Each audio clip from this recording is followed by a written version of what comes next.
Alex Polizzi is an award-winning hotelier with over 20 years' experience of working in the world's most luxurious hotels.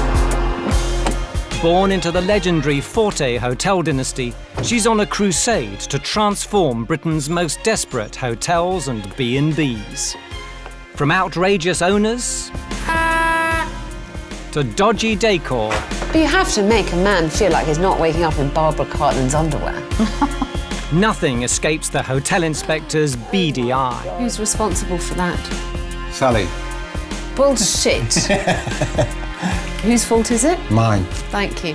Or her quest for perfection. I honestly feel as if I'm being persecuted by pubes. This time on The Hotel Inspector, the War of the Roses.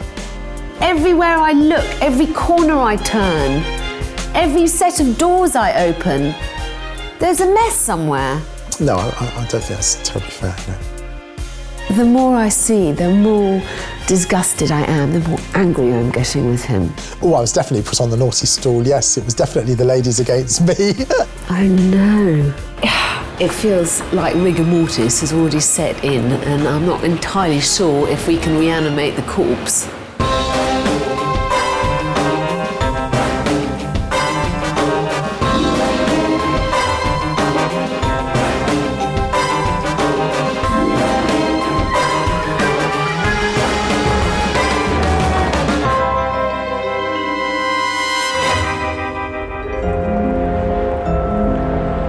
The Rose and Crown, a hotel in the historic market town of Wisbech in Cambridgeshire. Hello, Rose and Crown. With 30 bedrooms and 5 function rooms, the hotel blossomed for 6 centuries in the town centre. But now the Rose and Crown is withering. With no experience in the industry, Jonathan Davies and Jacqueline Newt bought the big hotel with big ideas. I felt it had a lot of potential. I felt the town had a lot of potential. And, I thought within 2 years we'd probably look at buying another hotel. 58-year-old Jonathan packed in antique stealing, and Jacquie a career in nursing to become hoteliers 4 years ago. But it's been tough going. The hotel was making a loss when we bought it. And since then, it's struggled into profit and then into loss. It's a very challenging job to run a fairly large business and employ people. It's not just the size of the business that Jonathan finds challenging. I'm not a people person. I keep being told I'm not a people person. I try to be a little bit set aside, a little bit standoffish, separate, detached, moody, whereas Jacqueline is friendly, approachable. I'm the ideas man, really. A bit of a problem there is that everybody thinks you're wrong, that they've got better ideas than you've got. But I still think that on balance, my ideas are the best. The Rose and Crown has become a thorn in the couple's side.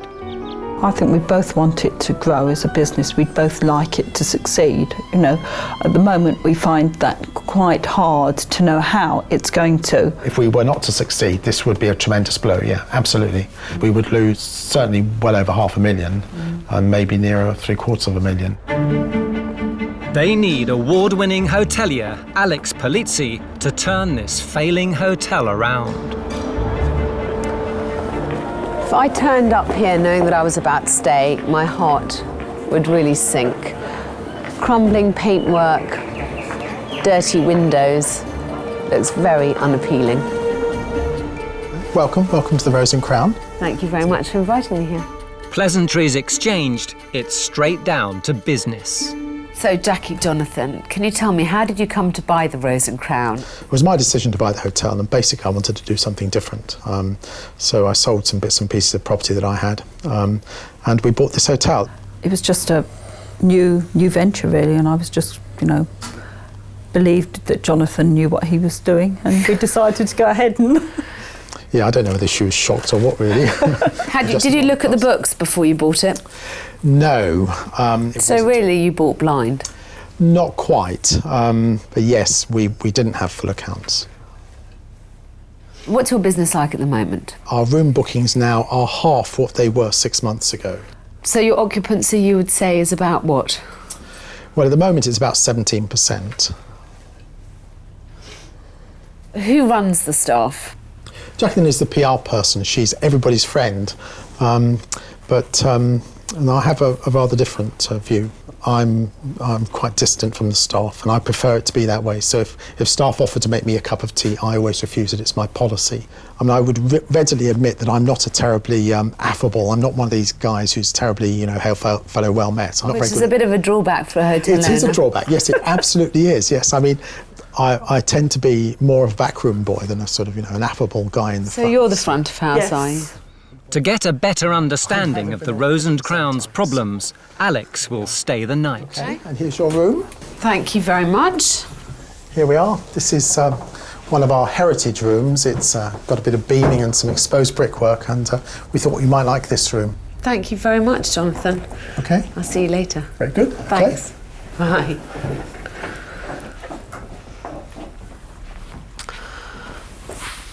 Well, I quite like this room. I like the exposed brickwork. All in all, this is an inoffensive room. It's perfectly serviceable. At £50 a night, Alex's room has met expectations. Time to explore the other 29 bedrooms. Well, this isn't too bad. I can't quite understand why their occupancy is so low. Carpet's coming up a bit.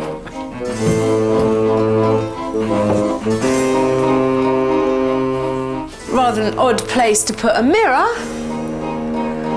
but nothing that would make you just despair at having to stay here. So now that I've looked around the rooms, there doesn't seem anything too dreadful about them. Could obviously do with some money being spent on them, but I have a terrible feeling that that's not the real problem here. I think the worst is yet to come. The Rose and Crown is a 30-bedroom hotel at the heart of the Fenland town of Wisbech. Former antiques dealer Jonathan Davies bought the business 4 years ago with partner Jacqueline Newt. Hello. I wanted to do something different. I was getting stale. I was quite happy to, do the change as well, really, but it was Jonathan's decision ultimately. The Rose and Crown has lost its bloom, and without help, the couple's brief tenure will soon be over. I've put a lot of effort into it, put a lot of money into it. There's sort of status in it as well. You have to succeed. It's a bit of a male thing as well. You must succeed. So I'm desperate to succeed. Jonathan and Jacquie have called in expert hotelier Alex Polizzi. Alex doesn't blame the bedrooms for the Rose and Crown's weedy 17% occupancy rate.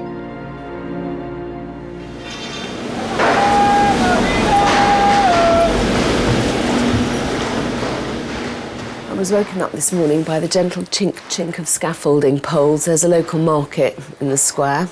Door outside my room banged quite a lot. Can't say I had an amazing night's sleep. Bloody door. The hotel inspector's investigation can start early. First, a grand tour with Jonathan of the not-so-grand car park. Who's all these rather older, dusty cars over there? Oh, well, a couple of those are mine, I must confess. Are they? But, and is that yours too? Yes, that's the one we're taking bits off. And over here, what's all this? The kitchen equipment here is some kitchen equipment that we want to put in. The ploughs, I want to put one of those on the front wall, sort of Fenland ploughs. Agriculture was very important in this area. You have to buy these things when you see them. These ploughs are very rare now. I know, but and the kitchen equipment needs to go.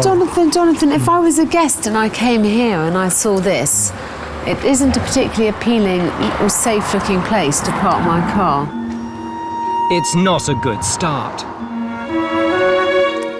Alex looks for Jacquie, holed up in the office. May I? A ground floor room just off the front reception area. This is a bit overwhelming.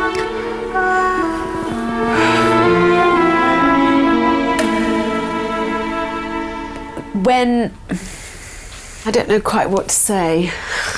It's rather a mess, isn't it? About this room. It is a complete mess, and I don't have any idea how you managed to function, how you managed to run a hotel from this as its nerve centre. The thing is, you know, a hotel should be ordered. It should be ordered. Yes. Life is very chaotic, as you obviously appreciate, you know, when you've got a hotel. And obviously I'm trying to run the home as well. It's almost impossible to see what's important and what's not important. Yeah. I don't know one small hotel that would survive in this kind of environment. Because it's just not the way that you need to do things to go on. Yeah. Tell me, how do you feel about this business after 4 years? I quite like the hotel business, and I would like to see, you know, it work. I don't feel at the moment that we're in control of the business. It's becoming clear to Alex that the mountain of mess in the office is symptomatic of the problems facing the hotel. By cutting this front-of-house area off from the public, there's no chance of catching passing trade and money. Alex has an idea for a new office space in the hotel basement, but there's a lot of work to do. Oh my goodness. This is Jonathan's glory hole. This would be a perfect office space. Yes, that's what I think. You know, it would give the hotel back that room. Yes. It would force you to go through some of that paperwork. Yes. I think Jonathan needs some tram lines to run in. Yes. Because, you know, he's doing this, that and the other, and I don't think he's doing anything very effectively. No. Collecting is distracting him from his real task of making the hotel function properly. I think so too. Oh dear, it's going to take a while to sort out all this though. In need of a calming cup of tea, Alex heads to the first floor dining room. Oh, I can't say this is a very well put together room. Stacked up banqueting chairs, the bits and bobs, the ephemera that's everywhere, and actually the general levels of hygiene. It's dirty mirror, filthy carpet. When's the last time this place was hoovered, for goodness sake? I've pretty much never sat in a more depressing breakfast room. I mean, the proportions of this room are lovely, and it could be great. Really feels like a failing hotel. The hotel inspector continues her investigation. Next to the breakfast room on the first floor, there's the grandly named Mitre Room, an ideal space for private or corporate functions. This is another beautiful room that has been completely inappropriately claimed by the chaos. This room is useless to anybody how it is at the moment. Imagine if by some miracle someone came looking for a private dinner. What would he show them? This room looking like this? You'd run a mile. It makes me feel so immensely angry. You know, it's like someone's attic. I had to get out just to clear my head of this kind of fetid air in there. It feels like rigor mortis has already set in, and I'm not entirely sure if we can reanimate the corpse. In search of Jonathan, Alex discovers her worst fears have come true. Hi, Jonathan. You've got a function in here. Sorry? You've got a function in here. Yeah, I've got a little meeting. All right. I was told about 20 minutes ago, 10 minutes ago. So where are you going to put everything? This lot, I'll go next door. So is it unusual that something like this is dumped on, you know, that you're surprised like this? Yeah, well, it's not, no. Tell me, because, you know, I can't believe that this room was like it was and that you're going to have to somehow turn it around for a function. Yeah, I should have been told. I was reminded last night, actually, but... Seems slightly chaotic. Well, look, I don't want to... I mean, you've got enough to do, so okay. I'll see you in a minute. Very good, very good. Is there nothing I can help you with? No, it's okay. We'll just quickly move this. Okay, fine. Joe can give me a quick hand.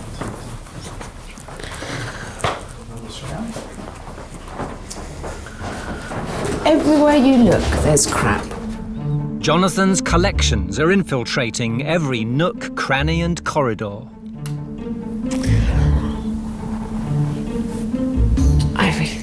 There are other rooms hijacked by Jonathan. This time, they are bedrooms. I know.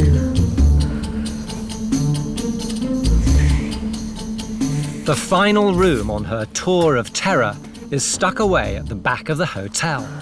a hall perfect for large functions. Another room with just more crap in it.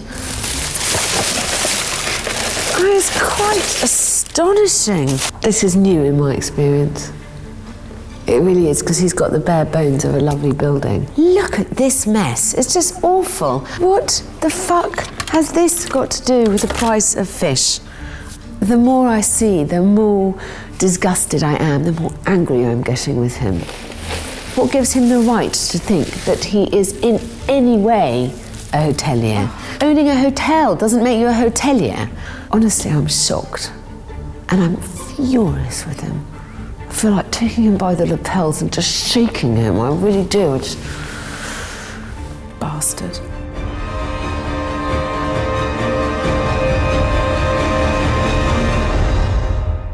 It's time for Alex to confront the Rose and Crown's owners. Over the last 2 days, I've gone through periods of feeling such rage with you. Because I think, how can you be so arrogant and so conceited as to think you can just walk in and start running a hotel? From a basis of no knowledge. Every single public area is in a state of disrepair that I find shocking. And that you are completely blind to, clearly. No, I wouldn't agree with that. No, I don't think that's terribly fair. I'm amazed at how you're in denial about how this looks to someone else. Everywhere I look, every corner I turn, every set of doors I open, there's a mess somewhere. Well, one man's meat is another man's poison, but... I can't bear it. Honestly, it makes me feel ill. It looks uncared for.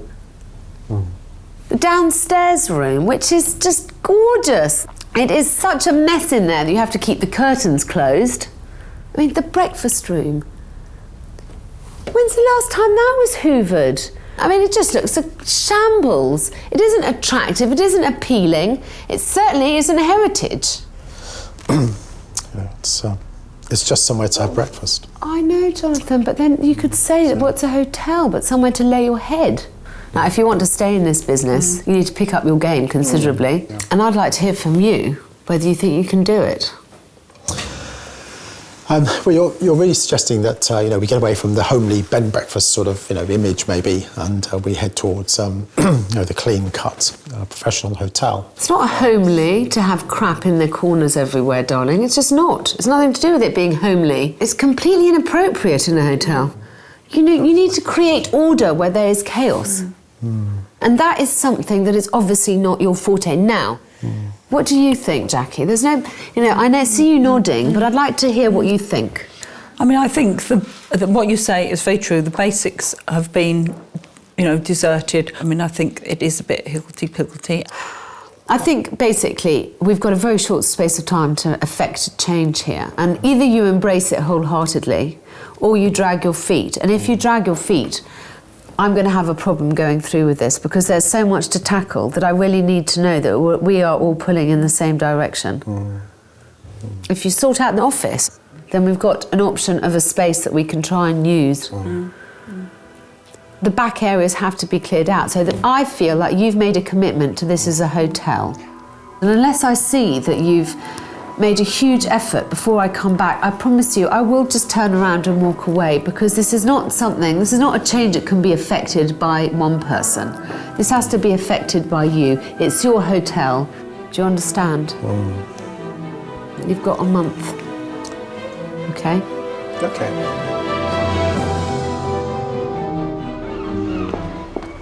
I prefer people who are blunt, to be honest. Yes, I am a hoarder.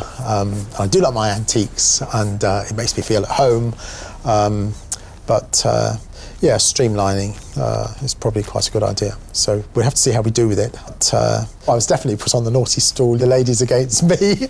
But that often happens, so I'm quite used to that, I think. The hotel inspector is looking more for a radical clear-out than a streamline. The office, with its prime location on the street side of the hotel, needs to become a room for customers. If the Rose and Crown felt more welcoming, it would be more likely to pull in overnight guests. The bedrooms would get more use, and the business could finally blossom. Jonathan and Jacquie have a month to get their hotel in order or the hotel inspector will walk. It's 1 week later. Has Alex's ultimatum sunk in? Jonathan agrees in principle, I think, to what Alex wants, but it's just him finding the time to do it, because he's always got other things to do, and the other things he always thinks are more important. We can get two. Despite Jonathan's different priorities, Jacquie is determined for the Rose and Crown to succeed. She drafts in her 31-year-old nephew, Dan. I've had a good go today in the car park. I got rid of some old benches, filled up a whole skip of rubbish. I think I can actually make a difference here. The next blot on the hotel's landscape is the office, submerged under a sea of junk. I'm gradually clearing bits out, but not so that you'd notice too much. Don't walk on my computer. With Jonathan nowhere to be seen, Dan lends a hand. What about these shoes and socks and things? Honestly, that might as well go, I think. It's a fair bit to do, isn't there? Having her knowing what's important and me going, you know, is it really important? Let's just chuck it. That bag can go. Is this going? Well, yes, it might as well, Yeah. I think, because Jonathan won't actually even know it's here. Oh, I haven't seen Jonathan very much. He's keeping a low profile at the moment. I'm going to get murdered for touching this lot. He's a difficult man to get on with, but that's just the way he is. Excellent, it's good. We're actually getting through it a bit, aren't we? Yeah.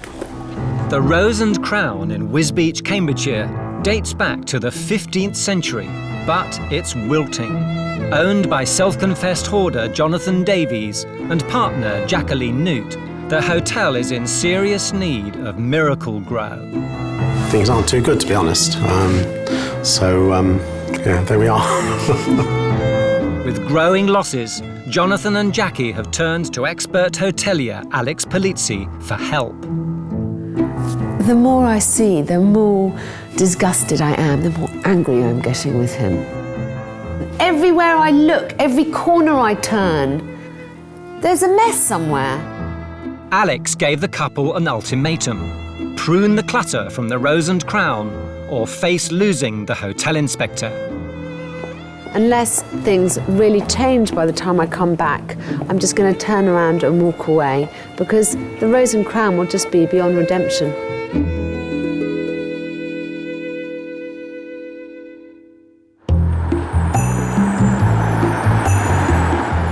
One month on, she's back.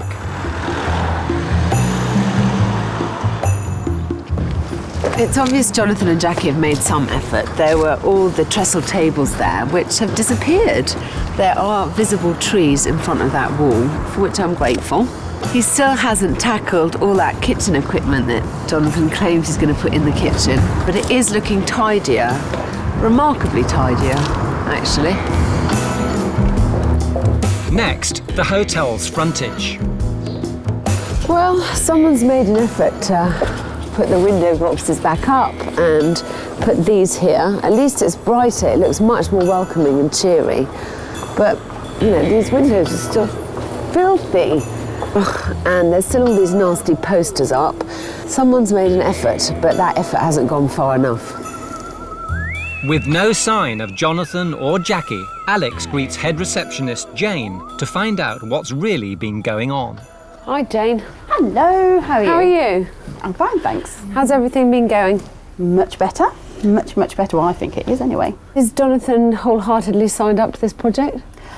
He never wholeheartedly signs up to anything, but I'm sure deep down, yes. I noticed that there's lots of improvements out the front. The hanging baskets are out. That is down to Dan, who is Jackie's nephew, who has come and put a bit of zoom into the place. Yeah. So, yeah, tidying up, getting rid of the clutter. Good, I'm so pleased. Yeah. I better go and find Jacquie. Yes. Alex heads to the office that she'd wanted cleared so it could be opened up as a public space. Good morning, Jacqueline. Hello. How are you? Right, how are you? How's everything going? Not too bad. Well, I can see a carpet. There's actually table space. I can't believe it. So what's going to happen to all the rest of it, though? Well, I'm trying to find places for the things that I don't need, and the rest of it, when we move to the other office, most of it can go down there. Is that actually going to happen, do you think? Hopefully. Has he even started? No. But he is definitely wanting that to happen. Well, you know, I'm quite encouraged. I mean, there's a way to go yet. That's right. But, you know, small steps, but steps nonetheless. With Jonathan absent, Alex helps Jackie's nephew Dan out front. Dan, what have you tackled so far? I started by trying to clear up the car park. I'm quite handy around the place. Things like this are actually what's going to make a difference to their business. I'm trying to encourage Jonathan to start thinking about this, less as his personal space and more as a hotel. I think Jonathan wants to be part of everything in the hotel, but he can't be. And he doesn't believe that there's anybody else in the hotel who can do the job anything as well as he can. I feel a lot more positive knowing you're here.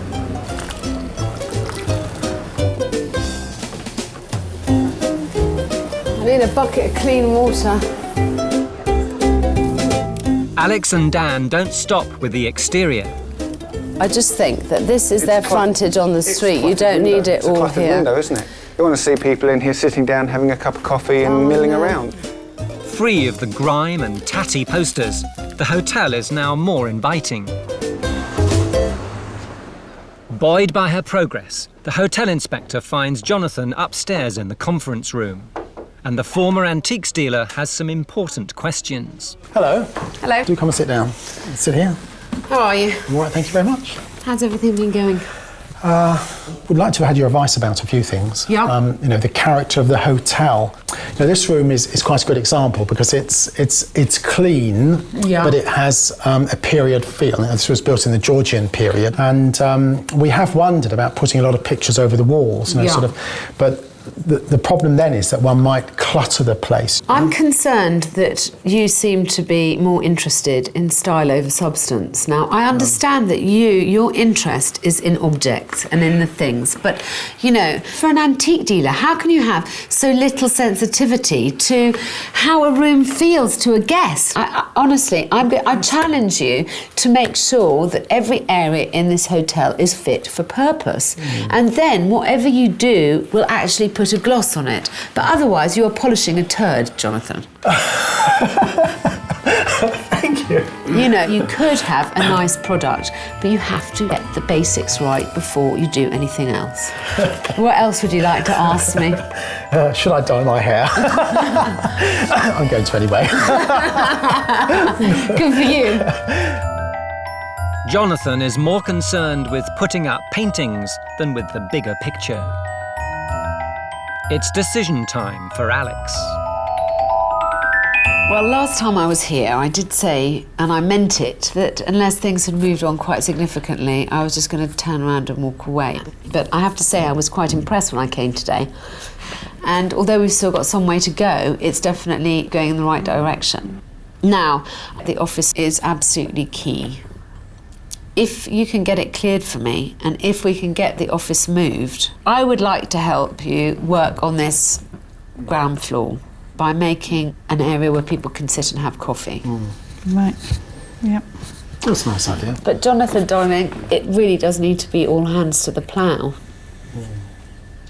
It will be very disappointing if I get it all ready to roll out and I don't have the space to use. Okay? Okay. You feeling positive? Yes. Yes. Yeah. Okay. Currently, the Rose and Crown's lobby and first impression is the gloomy reception and this rather sad corner. Alex's master plan is to bring the hotel's focus back to its guests. She wants to double the public areas by overhauling the office next to reception. Once finished, the Rose and Crown's ground floor can entice customers back and boost the use of the hotel's bedrooms and function rooms. Well, Alex came out with some quite interesting ideas. You know, she's looking at things differently, which is what I'd hoped she'd do. She's looking at things as an outsider and a professional. And yes, I'm quite pleased with some of the ideas she came out with. Certainly things that we hadn't thought about. We're slowly moving forward and hopefully we can keep that going and we'll be getting more people in the door. The flourishing new downstairs will coincide with the relaunch to show the local community that the Rose and Crown has turned over a new leaf. Major change in the hotel will need a change in its owners' attitudes. 3 weeks later, Alex takes the couple to a hotel that is getting it right. The George Hotel in Stamford has very high standards. So this is the coffee room, and it has been busy since 9 o'clock this morning. And I think what's very important is it's not just busy with people who are staying here. You kind of feel like if 12 people turned up and said, we haven't booked, but can we have tea? It wouldn't take much to find them in a corner. No, exactly, yeah, that is a problem with us. The George has its own dedicated business centre. And unlike the Rose and Crown's mitre room, it's always ready for business. Now, the way that you use your mitre room makes it virtually impossible for anyone to see past your mess. If someone turns up and says they want to have a small conference or they want a board meeting, you give them no idea how nice that room could be. Yeah. Show them a nice blank space that they can imagine somehow being used for their purpose. Yeah? Yes, yes indeed. You see the points that I'm trying to make? Yes, I see the point. I don't think I need to underline it anymore, do I? No. No, good. No. Fine. Yes, it's been a useful exercise today. I think we've learnt quite a lot. We've seen how the George runs, and there's a lot of things we can take back and put into practice, I think. Yes, we knew the George anyway, but seeing behind the scenes has been most useful, really useful indeed, yeah. A week later, and work begins on Alex's design to open up the ground floor to the public. Well, we've cleared out the office as far as we can. Yeah, we want to use the opportunity to try and move things in a rather rational fashion, hopefully a rational fashion anyway.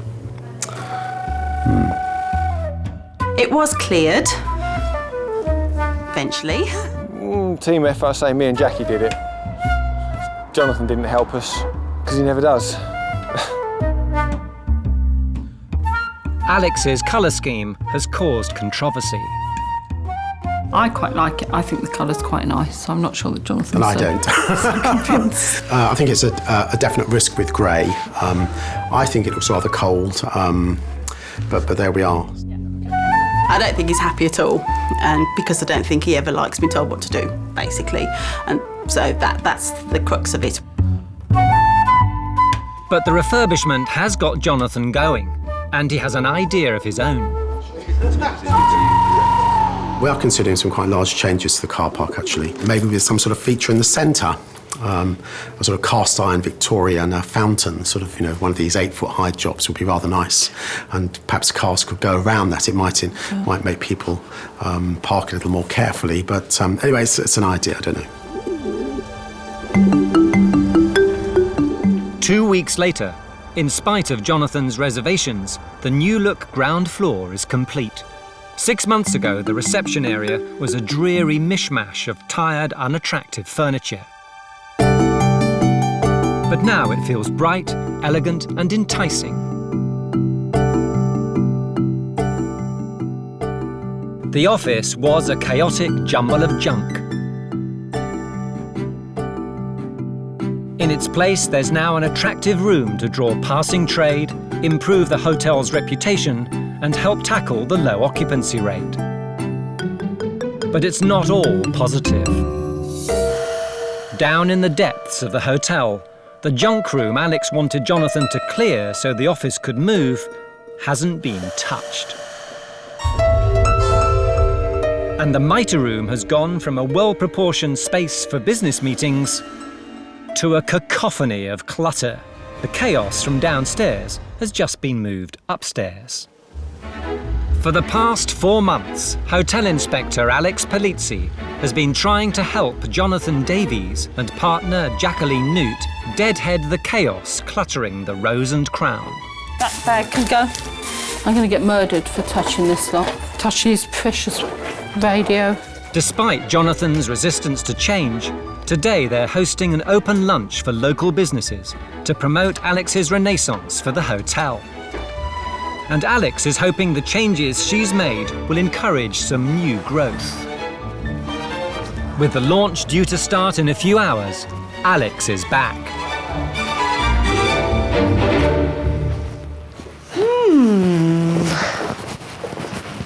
This looks much better. Hi. Hello. How are you? Fine, thank you. How are you? Okay, fine. What do you think? Lovely, isn't it? It's a unified whole. There's not lots of bits and different that's right. colours and styles, and It's all the same. It was completely wasted as your Was office. completely, yeah, I agree. Those heavy drapes that you had to have across it to hide the mess. Presumably, Jonathan will show his face at some point. He's trying to do the coffee machine at the moment, so he'll then go and put his suit on and come down. So. Okay. Alex tweaks the new rooms. A rumour she's looking for pictures has pricked Jonathan's interest and forced him out of hiding. What dost thou have for me? The classical print. Well, let's try it up, darling. That looks nice. But that's lovely, that. That's fine. Yeah, I've got a few more of these somewhere. I'm not quite sure what they are. Good. Shall I come with you, Jonathan, and have a look? Can I come with you? Yeah, you can come. The hotel inspector and Jonathan are heading to the mitre room to hunt for more pictures. Oh my God! Oh my God, okay. God, did all this come out of the office? Yeah. I honestly and truly cannot believe the state of that room.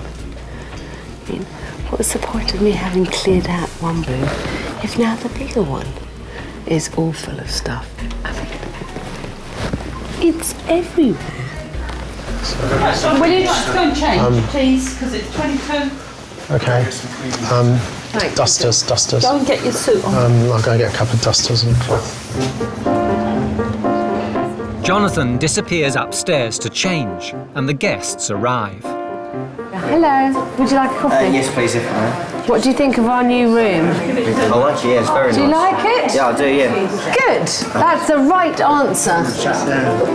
Really something to see now. With no host, Alex steps up to the teacup. So it's what the marketplace needs. Oh, sir, say that more. Did you hear that, Jacqueline? It's going to be a great success. It's just what the market needs. As I live locally and I've never really been in here before because not been encouraged to come in, but I certainly will now. It looks fresh now. It looks loved. It looks inviting. 45 minutes into the lunch, and Jonathan is still not there. I've poured about 25 coffees. Jackie's in there doing her bit, but Jonathan's nowhere to be seen. So I need to winkle him out of whatever hole he's scurried into and thrust him into the fray, I think.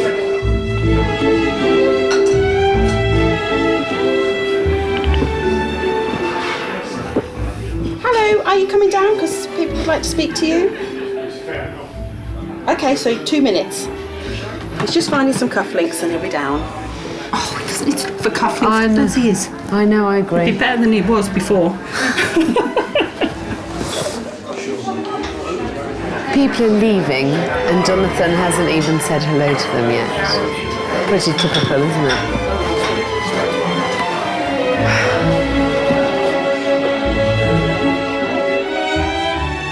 Oh, where is this stupid man?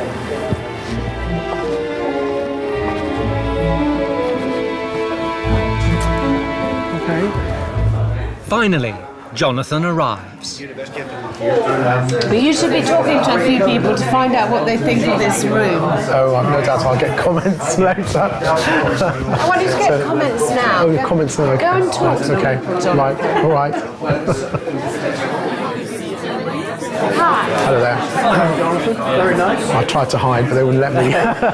You should be very pleased with it. It looks really good. Yes, maybe.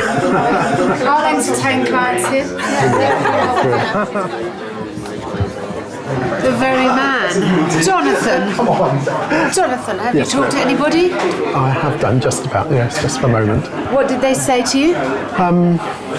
Well, they thought it was different, yes. Well, they didn't say nicer, less cluttered, what an advantage it is, how nice it was to have another room to sit in. All the things they said to me. No, they didn't say any of that to you. I haven't heard those, no. Well, you don't like listening to people, darling, do you? Well, I get nagged by so many women. Well, occasionally you should do some of the suggestions that they suggest, and then you'd be nagged less.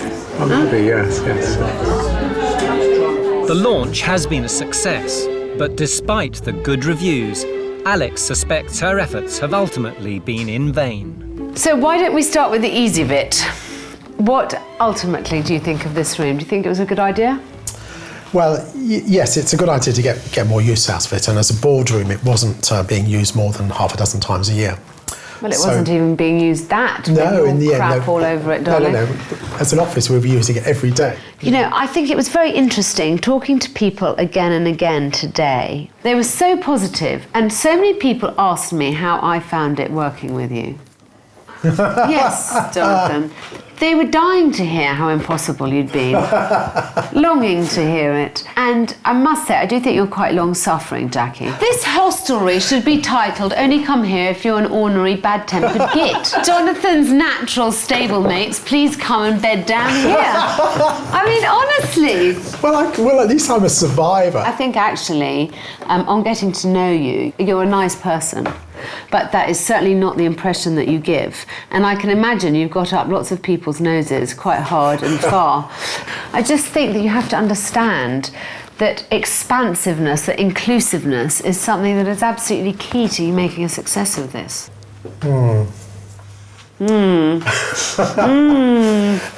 Well, we'll see. Are you going to make a success of this hotel? I think we will, yes. How long are you going to give it? Give what, this? The hotel? Yes. Well, I'm here for the duration. I can't do anything else. I'm far too old, so I should be here in 10, 12, 15, 20 years' time, you know.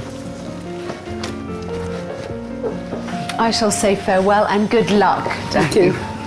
Thank you. You're about to say she needs it, aren't you? Well, I'm glad you've got such a good sense of humour about yourself. That's something that I do admire. Thank you very much, Thank and you. thanks for Thank having you for had me coming. here. Thank All you for right. coming. Bye. Bye-bye. The hotel inspector leaves with mixed feelings. While the Rose and Crown's prospects seem to have improved, there may still be an obstacle to this hotel's success.